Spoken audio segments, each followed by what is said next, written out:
Everybody, so while we're the series we're doing on mistakes I've made over the years, and this is 10th one. And it's very simple. Don't count your chickens before the hatch. Remember grandma telling you that one?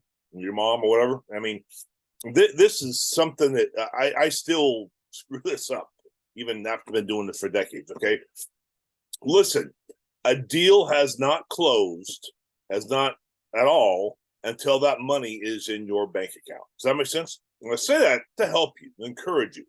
I can't tell you how many times I talk with people. Oh, I got a house on a contract. It's closing next Tuesday. Everybody got all this money. They got their money spent and everything else, and they're all excited, and everything's on hold till this thing closes. Listen, it's not closed until it's closed and the money is in your bank account.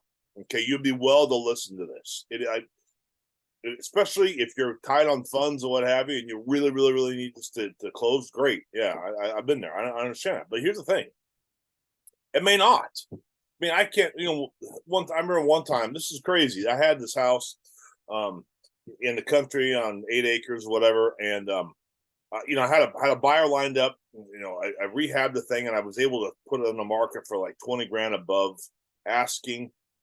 And it was winter time. The snow's coming down and everything, but the comps were looking good. It was kind of a hot market, it was like October, November.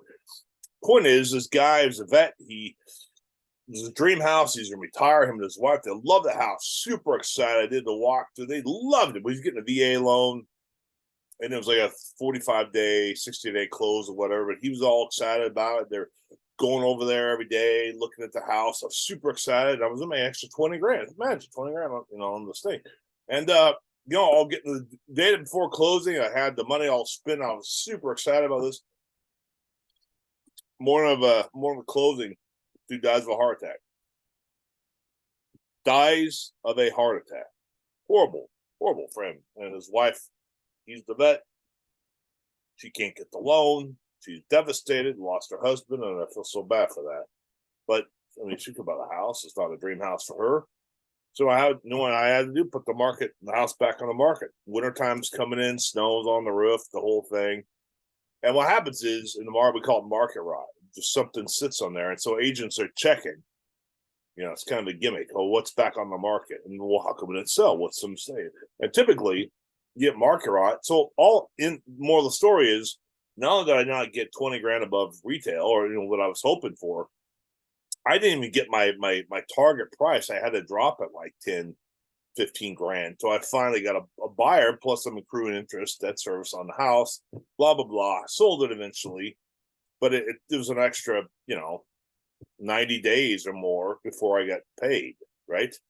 And if you're a wholesaler, you're going to experience similar things. You got a buyer all lined up, cool, awesome. Yeah, he's going to fund it. You're going to make 10 grand. You're not going to make any money until that money's in your account. So why am I telling you this? If you got a house on a contract, babysit that deal. Make sure your buyer is liquid.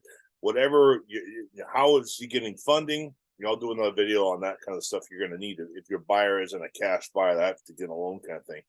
There's all these things you need to be doing to work with title. If you're a closing attorney state, work with your closing attorney. Really make sure everything that they need is spot on, so that you won't get any surprises at closing. Okay.